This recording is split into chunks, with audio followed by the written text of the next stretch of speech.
الحمد لله تعالى نحمده ونستعينه ونستغفره ونتوب إليه ونعوذ بالله من شرور أنفسنا ومن سيئات أعمالنا من يهدي الله تعالى فهو المهتدي ومن يضلل فلا هادي له وأشهد أن لا إله إلا الله وحده لا شريك له وأشهد أن سيدنا محمدا عبده ورسوله جاء بالحق بشيرا ونذيرا بين يدي الساعة من يطع الله ورسوله فقد رشد ومن يعص الله ورسوله فقد غوى ولن يضر الله شيئا ولن يضر إلا نفسه فأوصيكم ونفسي أيها الإخوة المؤمنون بتقوى الله عز وجل في الأمر كله فإن خير ما أوصى به المؤمن أخاه المؤمن تقوى الله عز وجل واعلموا أن شر الأمور محدثاتها وأن كل محدثة في الدين بدعة وأن كل بدعة ضلالة وأن كل ضلالة صاحبها في النار واعلموا أن خير الكلام كلام الله عز وجل أنزله على حبيبه محمد صلى الله عليه وسلم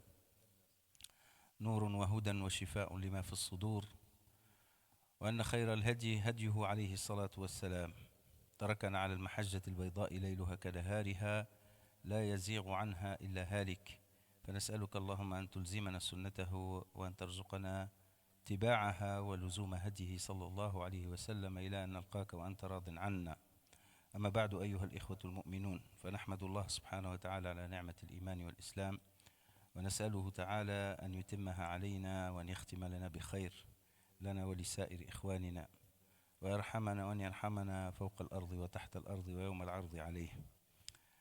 Chers frères, mes chères sœurs, toutes les louanges à Allah subhanahu wa ta'ala, la gratitude, la reconnaissance envers lui, qui nous a comblés de ses bienfaits multiples et infinis, cachés et apparents. Nous cesserons de le remercier, subhanahu wa ta'ala, et qui nous accorde la sagesse d'être reconnaissants envers lui jusqu'au dernier moment de notre vie. Qu'Allah subhanahu wa ta'ala nous fasse suivre la tradition du prophète sallallahu alayhi wa sallam et qu'il nous attache fortement à son livre et à la guidance qu'il contient. Et qu'il fasse que nous soyons parmi les plus rapprochés de lui, parmi les plus rapprochés de notre cher Muhammad sallallahu alayhi wa sallam, en suivant sa tradition et en étant ses compagnons au plus haut degré du paradis, avec la permission d'Allah. حديث من أحاديث النبي صلى الله عليه وسلم وهو من جوامع الكلم قوله عليه الصلاة والسلام فيما يرويه عبد الله بن عمرو بن العاص رضي الله عنه عن نبينا عليه الصلاة والسلام لا يؤمن أحدكم حتى يكون هواه تبعا لما جئت به. Donc on a commencé par un hadith, les deux autres prêches qui indiquent ou qui nous apprennent, qui nous apprend, et donc une série, Inch'Allah, j'espère pouvoir la présenter au plus loin possible, Inch'Allah, sur ce que sont les conditions de la foi, les conditions qualitatives de la foi, les conditions qualitatives de la foi. Parce que comme on l'a compris, Rasulullah sallallahu alayhi wa sallam, il n'a jamais dissocié la croyance du cœur et le vécu de l'être humain. Donc ils sont associés. Et Allah subhanahu wa ta'ala n'a cessé dans le Coran et le Karim de mettre en avant les gens qui ont deux qualités inséparables. Alladhina amanu wa amilu salihat. Ceux qui ont cru et ont agi avec bonté. Et agir avec bonté à tous les niveaux. Beaucoup d'entre nous pensent agir avec bonté dans certains domaines, peut-être dans le relationnel uniquement. Mais agir avec bonté en toutes choses, à commencer par nos propres âmes, l'entretien de notre foi, l'entretien de nos cœurs, l'entretien des liens avec ceux qui nous sont les plus proches, et ainsi de suite. فنسأل الله سبحانه وتعالى أن لا يحرمنا هذا التلازم بين العمل الإيمان والعمل الصالح. Il n'y a pas de foi qui ne se fait pas suivre par les bonnes actions, dit Allah Azza wa Jal. Et le Rasoul alayhi salatu wassalam, il n'a cessé de rappeler à ses compagnons les éléments qui complètent ou qui emmènent l'être humain vers une foi qualitative, une foi la plus complète, sallallahu alayhi wa sallam, et pour corriger certaines idées reçues. Donc le Rasoul alayhi sallam, quand il dit La yu'minu ahadukum hatta yuhibba li akhihi ma yuhibbuhu li nafsi. Nul n'aura la foi, la vraie foi, tant qu'il n'aime pas à son prochain ce qu'il aime pour soi-même. Pourquoi? Parce qu'il y a des gens qui pensent qu'il n'est pas contradictoire que d'avoir la foi et d'être en animosité avec l'autre ou d'être dans un égoïsme déchaîné. Donc le Nabi alayhi salam, il corrige. Il dit celui qui pense comme ça, il est dans l'erreur. Quand il dit sallallahu alayhi wa sallam, Wallahi la yu'minu man bata ja'i'un wa shab'anun wa jaruhu ila janbihi ja'i'un wa huwa ya'lam. Donc quand il dit par Allah n'aura pas la foi celui qui dort le ventre plein rassasié tout en sachant que son voisin à côté de lui est affamé. Encore une fois, il nous montre le Nabi alayhi salatu salam que tu pourrais avoir l'apparence d'un pieux dans ton individualité. Tu fais beaucoup de salat, tu fais beaucoup de siyam, tu fais beaucoup de ce qui apparaît de ton comportement individuel, caché ou apparent. Tu peux être dans cet esprit, moi je fais beaucoup de prières, donc je ne suis pas obligé de faire du bien envers les autres. Donc le Rasoul alayhi salam, il corrige. Ça ne veut pas dire arrête de faire les prières et occupe-toi de ton voisin, les deux. Les deux, parce que nous on a envie d'être ou à gauche ou à droite. Le milieu qui est la voie, la juste voie, c'est difficile pour beaucoup d'entre nous. D'accord? Donc le Nabi alayhi salam, il s'attaque à cette idée reçue qui dit que quand tu es bien toi, dans ta dévotion personnelle, dans ta pratique personnelle, là où personne ne te voit, c'est la voie du salut. Il dit non, que tu peux être comme ça, mais tu ne tiens pas compte des souffrances des autres, donc ta foi, elle est incomplète.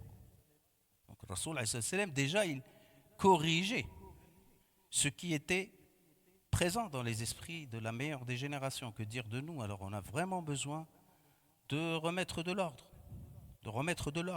d'accord, de ramener nos défauts vers ce qui est qualité comme les détermine Nabi alayhi salatu wassalam. Donc quand il dit aussi dans un hadith, Wallahi la yu'minu man lam wallahi ma amana man la ya'manu jaruhu bawa'iquh.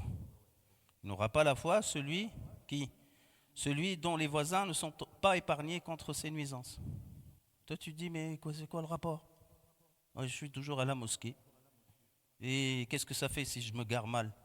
Je suis en train de faire la prière quand même devant le garage des autres. Ça fait quoi? D'accord? C'est une contradiction. Toi tu penses que tu es en train... Je vous raconte ce que j'ai vu de mes propres yeux ici, pas loin, pas 1 kilomètre, à 20 mètres de la mosquée. D'accord? D'accord? Donc tu te gares mal, tu bloques la sortie de garage, et tu rentres, tu penses, toi dans ta tête, Masha'Allah, je suis dans les nuages de la foi et l'amour d'Allah. Non, tu te trompes. Rasoul alayhi salam, il te fait un pchit sur ton gloriole. Hein? Il te dit, non, tu n'as pas la foi. Pourquoi? Qu'est-ce que j'ai fait de mal, moi? Tu as empêché ton voisin de sortir de chez lui. Dieu seul sait quelle urgence. Et je ne vous parle pas de la suite, ce n'est pas le moment, mais vous connaissez en tant que moi les mauvaises attitudes de certains qui affichent la piété et qui pensent aussi, qui sont dans la piété, alors que leur comportement il est des plus nuisibles.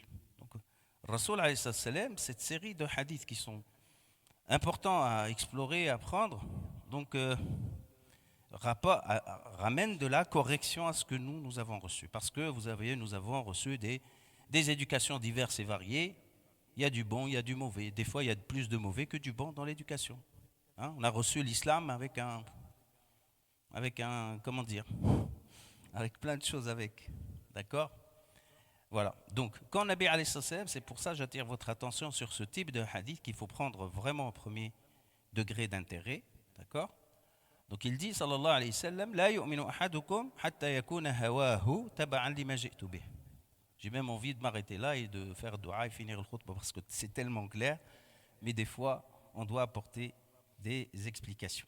Donc nul n'aura la foi tant que ses propres désirs, ses propres envies, ses préférences ne s'accommodent pas avec ce que j'ai moi-même apporté, dit Nabi alayhi salatu wassalam. D'accord? Donc, est-ce que ce sont les désirs et les envies qui sont accusés d'emblée? Tout désir, toute envie, toute idée personnelle, elle est fausse? Non, ce n'est pas obligé. Tant qu'elle répond à certaines conditions. D'accord? Ça ne veut pas dire que la pensée humaine, l'attitude humaine, elle est pourrie, elle n'a pas de valeur. D'accord? D'emblée. Donc tu dois... Non. C'est qu'Allah subhanahu wa ta'ala veut que ce qu'on a du bien, continue à l'être, que ce qui est du mal, de mauvais, on l'enlève, tout simplement. Et de ne pas cacher le mal par le bien apparent. Donc là, yu'minu ahadukum, il n'aura pas la vraie foi, celui dont, jusqu'à ce que ses envies, ses désirs, ses préférences soient compatibles avec ce que j'ai apporté. D'accord? L'hawa, ce mot hawa, il peut avoir double sens. Il peut avoir un sens négatif, donc toute mauvaise tendance, tout mauvais désir, toute mauvaise pensée, tout mauvais sentiment. Hawa. L'hawa, souvent traduit par la passion. Je ne pense pas que c'est vraiment la traduction qui s'applique. D'accord? Mais traduisons avec plusieurs mots. D'accord? Toute chose qui émane de nous, notre désir. Le désir, il peut être bon aussi. Il n'est pas condamnable. Il n'est pas condamnable d'office, qu'on le sache. Donc c'est une condition. L'islam, dites-vous toujours, c'est la religion du bon sens. Allah subhanahu wa ta'ala nous a créés avec la raison qu'il faut, la sagesse qu'il faut, sauf que des fois on l'utilise ou on ne l'utilise pas, on l'utilise mal. D'accord? Voilà. Donc l'islam va tout à fait avec le bon sens. Parce qu'Allah, il a donné à l'homme un moyen de connaissance, il ne va pas le contredire. Donc tout ce qui vient de l'islam, le bon sens le reçoit. D'accord? Donc, qu'est-ce qu'il a ramené Muhammad sallallahu alayhi wa sallam? Vous allez tous dire Kitab wa Sunnah. C'est assez général, je suis désolé. Vous dites Kitab wa Sunnah. Il y a beaucoup de gens qui disent c'est quoi? Il y a quoi dans le Kitab wa Sunnah en vrai? C'est ça ou pas? Donc quand vous dites comme ça, les gens de loin, ou même nous, on pense que c'est un bloc non identifié, on ne sait pas qu'est-ce qu'il y a dedans et chacun peut lui donner ce qu'il veut. Il y a ceux qui voient que din, c'est un ensemble d'interdictions, c'est mauvais din, pour beaucoup de gens. D'accord? Din, c'est me priver. Surtout, tu dis din, il est contre tes désirs. Déjà, il y a un blocage. Vrai ou faux? Donc, il faut expliciter. Qu'est-ce qu'il a ramené, Muhammad sallallahu alayhi wa sallam? جاء النبي عليه الصلاة والسلام بالهدى ودين الحق. Il est venu avec la vérité. Haq. Ce qui est reconnaissable comme juste de par le bon sens. Il a ramené le vrai contre le faux, le bien contre le mal. Istiqama, la droiture contre la torsion et l'égarement. Il est venu avec l'ilm, la science. Il est venu avec la justice. Il est venu avec la justice, l'équité, l'égalité. Il est venu avec la liberté de l'humain, de toute entrave et de toute chose qui bloque son humanité. Il a libéré les hommes. Il est venu avec la miséricorde, rahma, entre les humains. Et il a présenté Allah Azza wa Jal d'emblée, Bismillahirrahmanirrahim, avec ces deux qualités de miséricorde. L'islam est venu avec ce qui est bon pour la santé. L'islam est venu avec Muhammad sallallahu alayhi wa sallam est venu avec ce qui est bon pour la raison et l'intelligence. Muhammad sallallahu alayhi wa sallam, il est venu bon avec ce qui rétablit la bonté avec les humains. Il faut dire comme ça aux gens. Kitab wa Sunnah. Mais les gens, ils ne savent pas c'est quoi le Kitab wa Sunnah. Livre et la Sunnah. En fait. Des fois, ça fait peur. Vrai ou faux? Et beaucoup de musulmans ne savent pas. Kitab wa Sunnah, après, il donne ce qu'il pense lui, pas le Kitab wa Sunnah en vrai. Et là, il donne son hawa, ses envies, sa tradition, sur quoi il a été éduqué. Vous comprenez? D'accord? Donc il n'avance pas ce qu'a dit Rasul alayhi salam. Et même s'il avance ce qu'a dit Rasul alayhi salam, il le fait vêtir avec ce que lui, il a toujours aimé, ce qu'il a toujours fait. Et c'est pour ça qu'il y a même des savants qui sont corrompus. Ils cachent ce que Allah et son prophète, sallallahu alayhi wa sallam, ont transmis. Ou ils occultent, parce qu'ils ont un intérêt. Et là, c'est le plus grave. Que de trouver quelqu'un qui s'affiche comme savant, on va dire, hein, mais qui trahit Allah et son prophète. Il se vend matin et soir. Il cherche son propre intérêt. Alhamdoulilah, ce n'est pas la majorité, mais il suffit d'une poignée pour que ça gâche un peu la situation. Donc, la yu'minu ahadukum hatta yakuna hawahu tab'an lima ji'tu bih. Nul n'aura la foi tant que ses propres envies, désirs, préférences, etc. ne se réfèrent pas avec mawazinul ilm, mawazinul haqq, mawazinul adl, mawazinul rahma. Mawazin al-Tohr, Mawazin al-Afaf. Je cite beaucoup de mots-clés qui sont dans le Coran al-Karim. On lit le Coran, mais on ne cherche pas où est-ce qu'on se situe en vrai.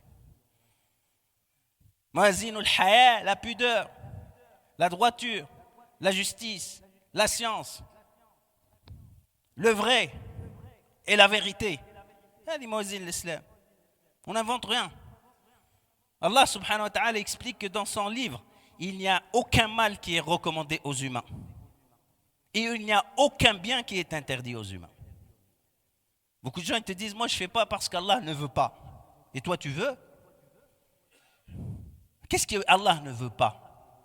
Qu'est-ce que Allah ne veut pas?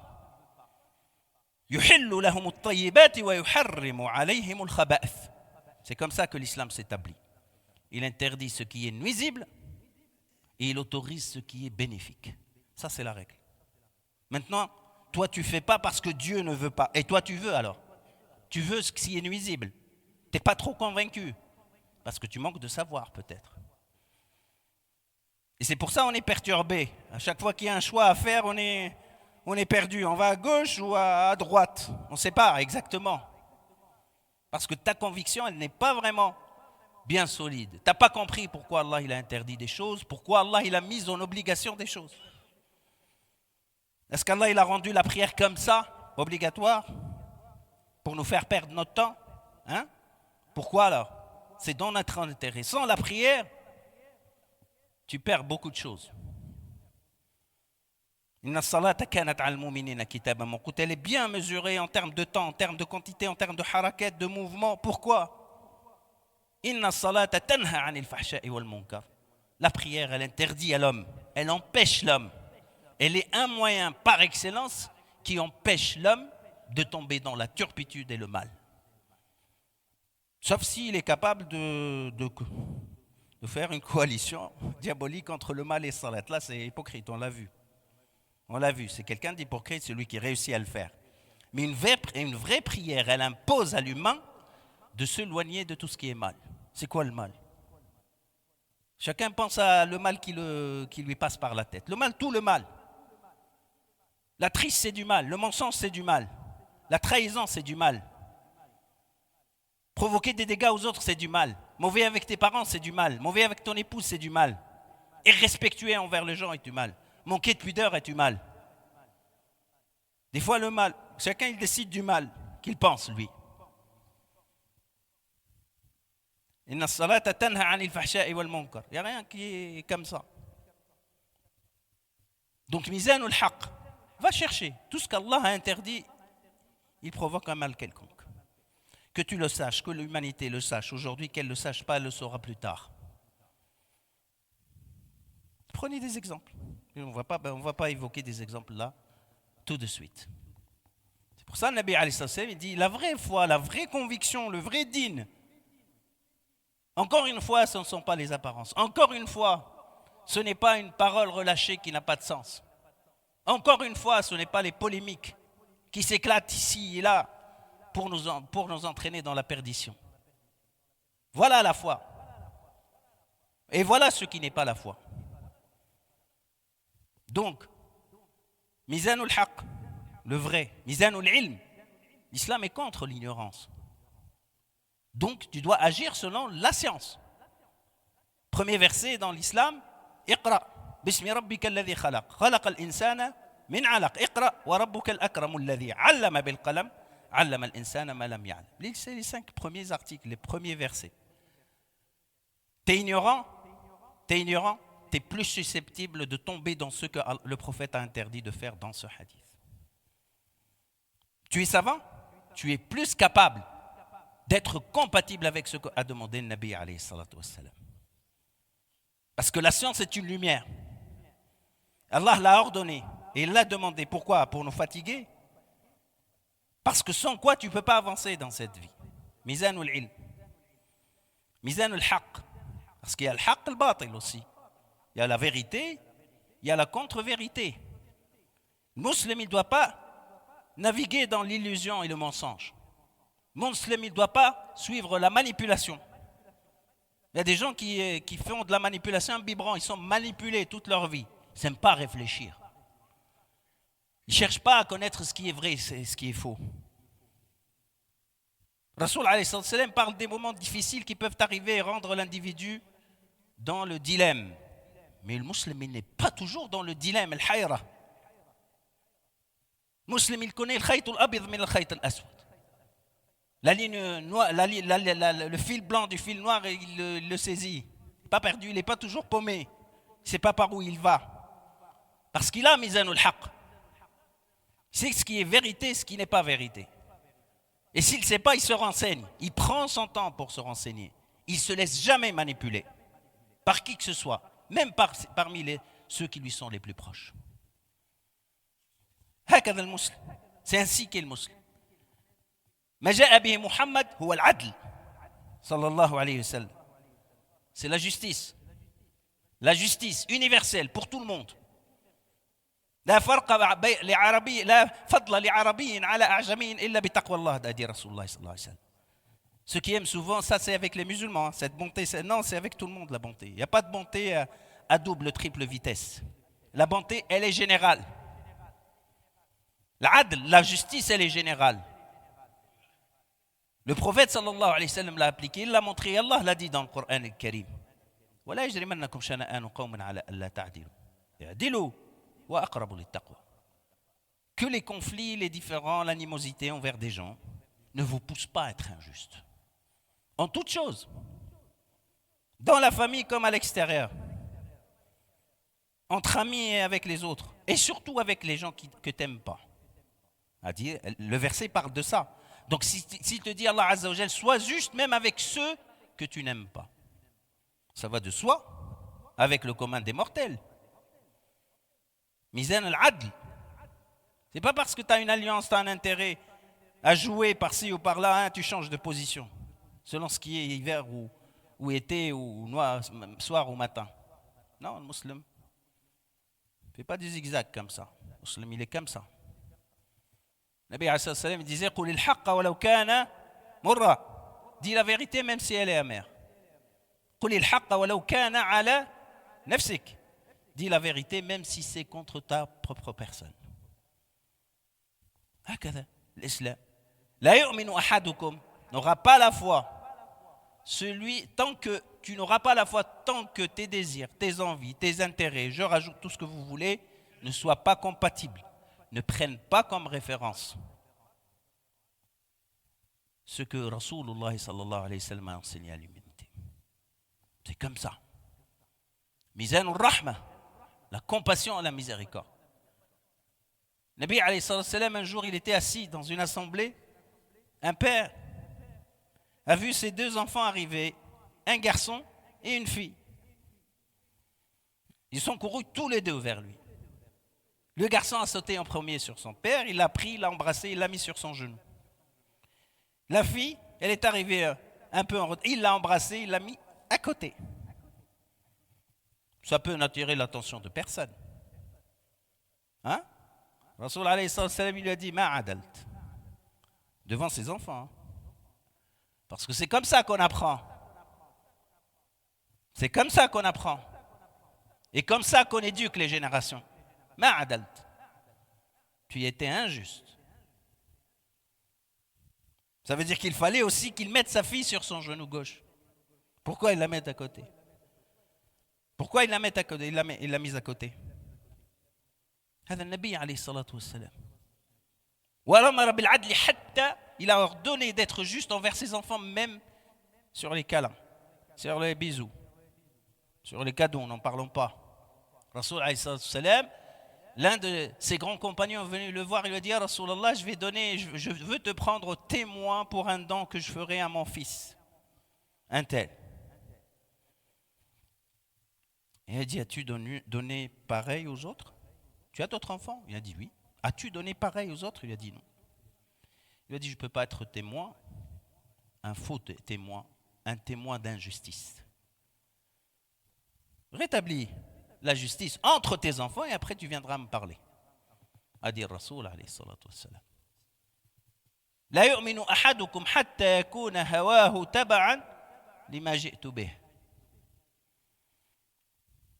Sur les petites comme sur les grandes préférences. Même sur les habits. Un habit qui est contraire à la pudeur, par exemple, au respect de l'autre. Il y a des gens qui s'habillent mais ils ne respectent pas les autres. Ils font de la pollution visuelle. Fais attention, tu viens avec du monde. Tu viens à la mosquée. Il y a des gens qui viennent à la mosquée, ils ne savent pas qu'ils sont à la mosquée en fait. Ils viennent avec des habits standards, qui même dans la rue, peut-être on les met pas. Mais c'est la mode, parce qu'on en parle, parce que c'est la pub, parce que je ne sais pas qui sait comment et par qui. Réfléchis, pose-toi un petit peu. Il y a des règles de pudeur, il y a des règles de respect, il y a des règles de goût. Oui, les règles de goût, le bon goût. Il y a le mauvais, il y a le bon. Le bon, c'est ce que Muhammad sallallahu alayhi wa sallam a apporté. D'accord? Les règles du bon goût.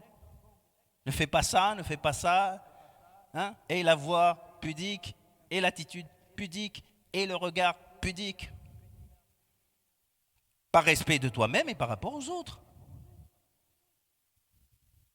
Donc celui qui se déchaîne, il fait ce qu'il veut, comme il veut, quand il veut, de manière anarchique. C'est à lui que s'adresse le propos du prophète sallallahu alayhi wa sallam.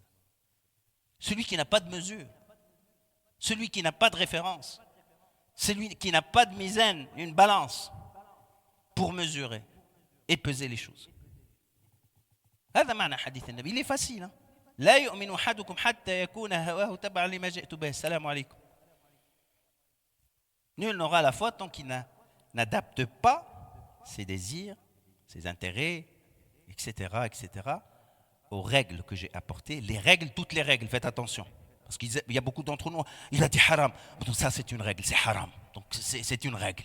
Dis-toi pourquoi c'est haram déjà. Tu aimes être dans l'interdiction. Tu veux qu'on te guide par la tête comme ça. Comprends tout d'abord pourquoi. Pour que tu appliques bien. Et dans toutes circonstances. D'accord ? Et il n'y a pas que le haram strict. Il y a les règles de bon sens. Il y a les règles de modération.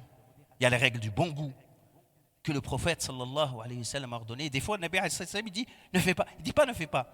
Il est préférable que tu ne le fasses pas. Makro, détestable. Pas obligé que ce soit ne fais pas. Non. Tu aurais pu faire mieux, dit le Nabi alayhi wa sallam. Il y a des hadiths comme ça. Et ça vous ne pouvez, nous pouvons l'avoir qu'en allant chercher la sunna.